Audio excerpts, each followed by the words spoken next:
We had some technical difficulty. We're back. And so the case is Moore versus Harper. Moore versus Harper. Okay. So that's the case that basically will allow, it's asking the Supreme Court to allow the legislatures to draw the line for the congressional districting races. It's called Moore versus Harper. And let me say this to you. If it passes, it will guarantee Republican representation in the House and in the Senate and in the presidency.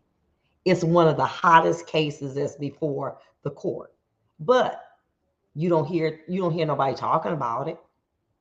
Because what it is if you do your little background stuff, like, yeah, worry about Cardi B and what she got on, her and Offset, and worry about Kim Kardashian and what Ye doing.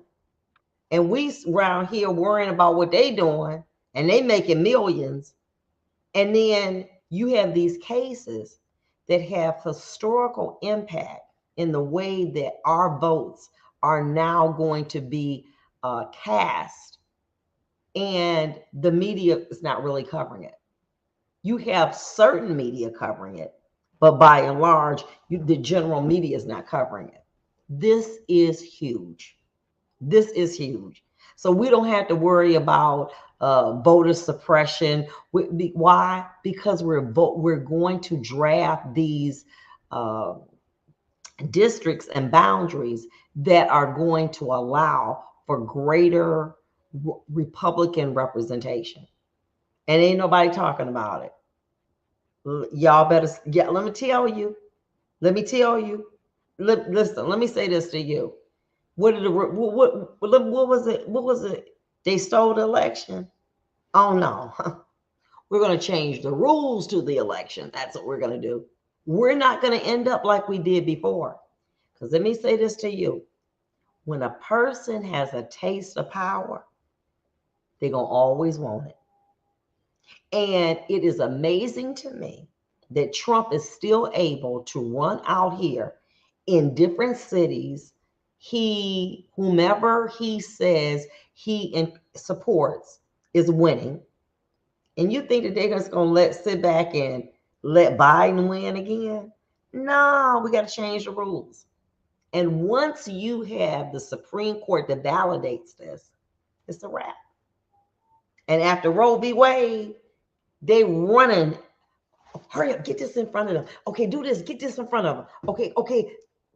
We are going to see the tide turn back by 100 years based on the interpretation of the Supreme Court. We got to stay woke. We have to stay woke. Thanks, Tori. Tori said, I found you for the first time about a week ago when I was surfing the internet, and I watched you several times. You're amazing. Thank you so much. We have to stay woke. I love talking about relationship stuff. That's my thing. But at the same time, we need to be well versed in what's going on with the courts. Tori, Linder,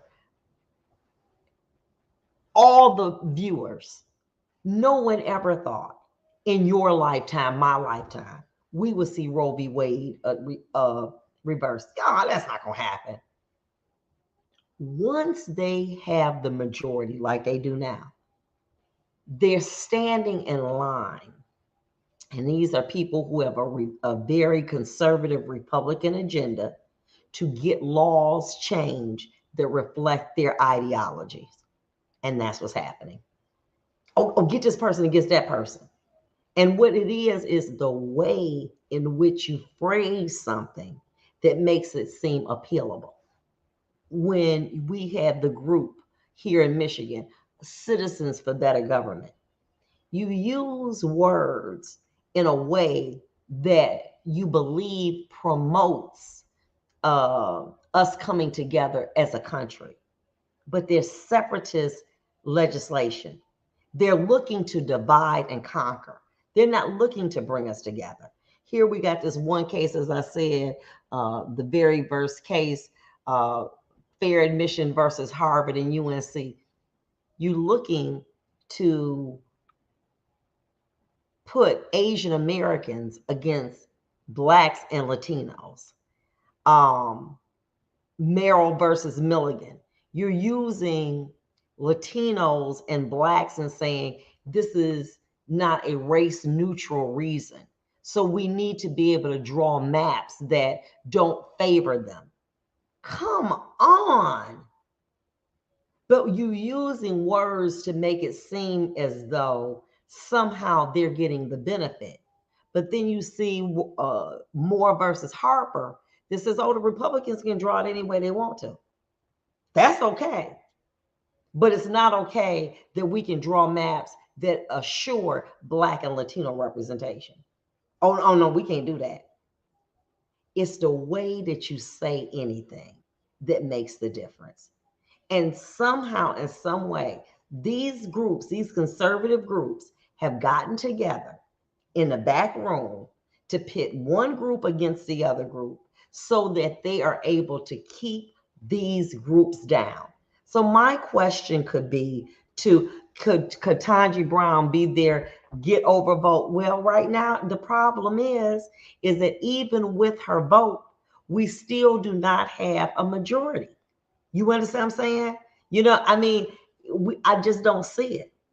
And I see that after a Roe v. Wade, when they did that, you are going to say, listen, let's go. Let me ask you a question. You remember, you go, say for instance, you go to the supermarket, strike it. You go to the gas station and you see gas that's cheap. And we put that all on the internet. Go to this gas station on such and such. They got gas. Guess what? Everybody running over there. Why? Because they want gas for a cheaper price. What these conservatives see, we have a court that is so conservative. There's a great chance that we can push in anything that we want. And guess what? We don't have to steal the election. We'll redefine what the election should be. And as a result of that, then we're going to assure our representation. That's all we do. And then what we do is we don't need the House to vote on it. We got the courts to decide it. We'll just call it illegal. And as a result, if it's illegal, then we just have the courts. The courts are doing what the legislature, what the Senate and the House should be doing. Now the court's doing it. And then they'll find one word and say, oh, this is unconstitutional because you have a more conservative Supreme Court. So opposed to allowing legislatures to determine this, which they should, let's go to the courts. They cool because now we got a more of a balance. This is dangerous. This is very, very dangerous because nobody believed that we would see it overturned. And then you do have justices that flip-flop. You know, we know Brett Kavanaugh, Amy Barrett, Neil Gorsuch, Clarence Thomas, Samuel Alito. We know they straight up Republicans. But the situation is you never know how Sonia Sotomayor may go. Okay? I would say Ketanji Brown Jackson is probably going to go liberal. And many a times Sonia Sotomayor has gone, but then you got Elena Kagan that can go different, and Stephen Breyer. You have these justices that potentially can go either way. And so what they do is, if there's a stalemate in the House and the Senate, let's put it in the courts. Y'all didn't think Roe v. Wade was going to get reversed either, did you? That's the thing. John McCullen said Dems in Michigan's having secret meetings and the voting rights has been not moving. And let me tell you something, and the Republicans having them at the country clubs. Okay? Oh, come on down. We agree with Trump.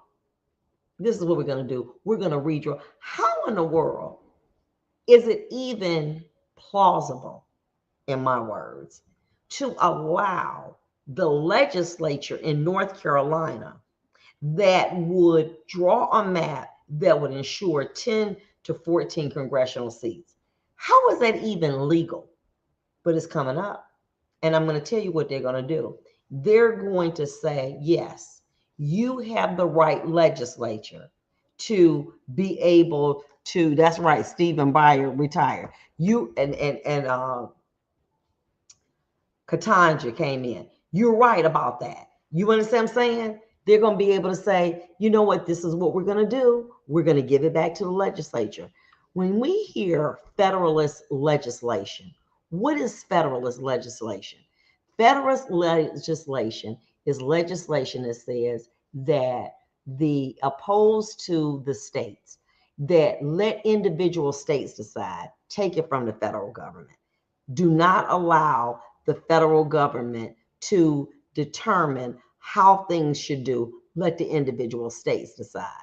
And as a result of them, uh,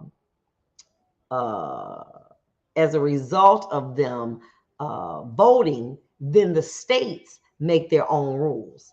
This is called federalism, and that is what they want it to be. They want each individual state to make their own decisions, but the overriding rule will come in a very conservative way from the courts. You see what's going on in Michigan. They running around here doing injunctions and doing this so that we can put it on the ballot to determine whether or not a woman has a right to choose and to protect herself under Roe v. Wade. So what do they have to do? One got to do an injunction over another. It's silly. It's silly. But when they saw how successful that was, guess what's going to happen? It's going down. And I'm afraid of this. And I think that what we're going to see is we're going to see us be back in the minority. We're going to see very, very conservative ideals come out. And that's what states' rights. It's federalism. That's what states' rights is. But it sounds good. Well, I want my state to protect me. Well, if my state is being controlled by a majority of people who don't have my values, how is my state protecting me? My state is then going to pass laws that have been determined for the majority, which what do we see in Moore versus Harper, that they've allowed the Republicans to say 10 of the 14 houses guaranteed Republican. Guaranteed. That's not legal. Let people decide. They may say, we want libertarians. We want a Democrat. Let them decide. Let it be fair. But what you're basically doing, you got your hand in a race. And as a result of you having your hand in a race, you're able to call it. Because he or she who controls the making of the rules can determine the outcome. That's just how life is. Oh, you want me to give that number for the roof? I'm going to put it in the notes. I'm going to make sure I do. We'll be back.